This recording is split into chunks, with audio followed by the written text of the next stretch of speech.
نظر میں برا نہیں ہے، وہ یہ ہے کہ آج ہمارے معاشرے کے نوجوان، آج ہماری ملت و برادری کے نوجوان ایک بہت بری چیز میں پڑی ہوئی ہے، وہ بری چیز نشہ ہے۔ ہمارے وہ نوجوان جن کے جسم میں قوت ہونی چاہیے تھی، چستی ہونی چاہیے تھی، پھرتی ہونی چاہیے تھی، آج اس کا جسم کمزور پڑ چکا ہے۔ NB میڈیا پر آپ سب کا سواگت ہے۔ دوستو، اس طرح کا ویڈیوز اگر آپ چاہتے ہیں تو ابھی اسی وقت سبسکرائب کیجئے۔ پھر ملتے ہیں نیکسٹ ویڈیوز میں۔ السلام علیکم، خدا حافظ۔ نہیں سمجھ رہے تھے، ایسی بات نہیں ہے، بلکہ حضرت یعقوب علیہ السلام اس لیے روئے کہ ان کو یہ اندیشہ تھا کہ میرا بیٹا یوسف مجھ سے جدا تو ہو گیا ہے، لیکن اللہ جانے وہ کہاں ہے، کس ماحول میں ہے، کس علاقے میں ہے، کس صحبت میں ہے۔ ممکن ہے کہ وہ کفر و شرک کے پجاریوں کی صحبت میں پہنچ کر کے اپنا ایمان اور عقیدہ خراب نہ کر بیٹھے۔ ممکن ہے کہ غلط لوگوں کی صحبت میں پڑھ کر کے میرا بیٹا غلط نہ بن جائے، برا نہ بن جائے، اس لیے حضرت یعقوب علیہ السلام 40 سال تک روتے رہے۔ اللہ کے اس جلیل القدر پیغمبر نے اپنے اس عمل سے پوری دنیا انسانیت کو ایک اعلیٰ سبق دیا ہے، ایک عمدہ درس دیا ہے کہ اے لوگوں سنو، تمہیں اپنی اولاد کی فکر کرنی ہے، تمہیں اپنی اولاد کے تئیں متفکر ہونا ہے کہ تمہاری اولاد کی کون کون سی حرکتیں قابل گرفت ہے، پکڑنے کے لائق ہے، ان کی پکڑ کرو، ان پر کڑی نظر رکھو، اور ہمیشہ ایک بات ذہن میں رکھو کہ کہیں تمہاری اولاد غلط صحبت میں پڑ کر کے اپنا ایمان و عقیدہ کو خراب نہ کر بیٹھے، اللہ کے اور اس کے رسول کے دشمنوں کی صحبت میں بیٹھ کر کے اللہ کا نافرمان نہ بن جائے، محمد الرسول اللہ صلی اللہ علیہ وسلم کی نافرمانی کرنے والا نہ بن جائے۔ پھر یہی پر بس نہیں، جب موت کا وقت قریب آیا تو اپنے بیٹوں کو بلایا اور کہا کہ ما تعبدون من بعدی، میرے بعد کس کی عبادت کرو گے؟ یہاں ذرا ٹھہر کر ایک بات کی تشریح کرنا چاہتا ہوں، وہ یہ کہ حضرت یعقوب علیہ السلام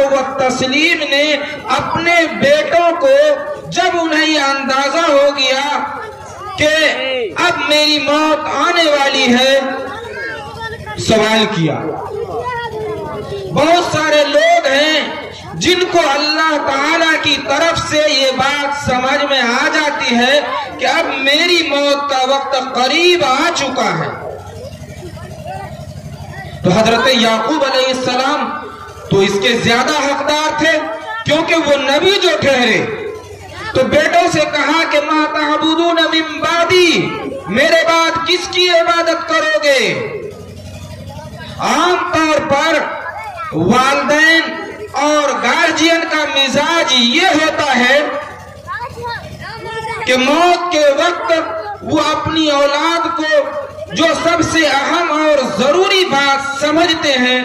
بتلا دیا کرتے ہیں، سمجھا دیا کرتے ہیں کہ میرا بیٹا فلاں زمین میرے نام پر ہے، اس کا کیبالہ میرے گھر میں نہیں ہے، مگر وہ زمین میری ہے، تم تلاش کر لینا، فلاں صاحب کے یہاں میرے اتنے روپے ہیں، اتنے پیسے باقی ہیں، اگر میں مر جاؤں تو مطالبہ کر لینا، فلاں جگہ میری قیمتی چیز رکھی ہوئی ہے، دھیان میں رکھنا کہیں وہ چیز ضائع نہ ہو جائے، نقصان نہ ہو جائے۔ ایسا کرتے ہیں نا بھائی،